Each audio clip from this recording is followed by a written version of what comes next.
tới dưới chút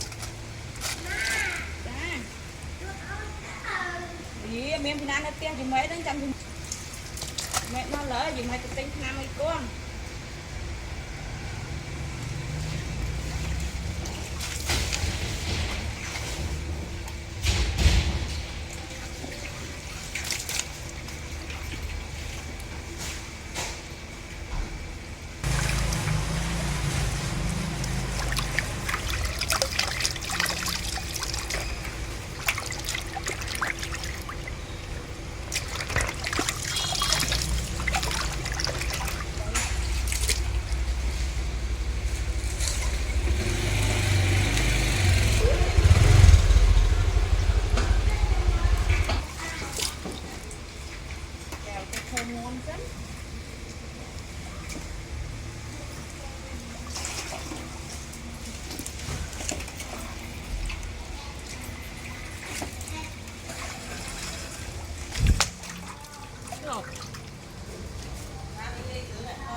cho bắt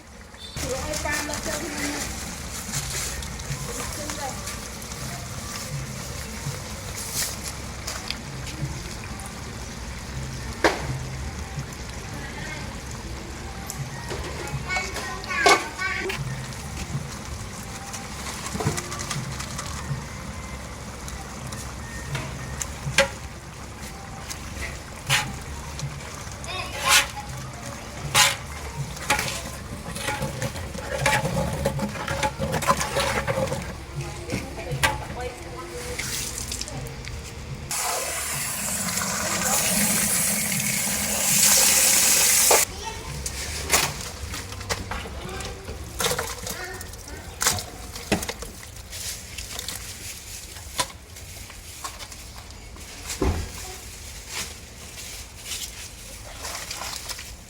mà quay cho nó mua thì quay cái máu đi xóa cái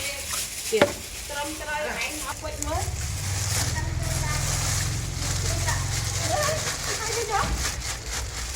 anh giật phá rồi này cái trong lưng luôn vô lôi anh pin lôi không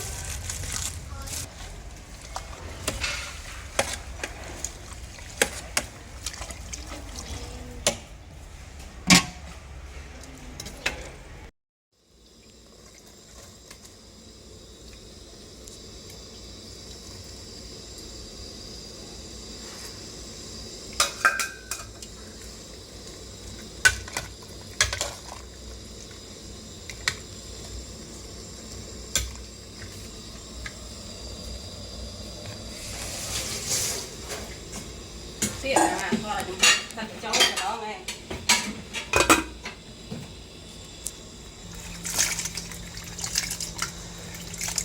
mình định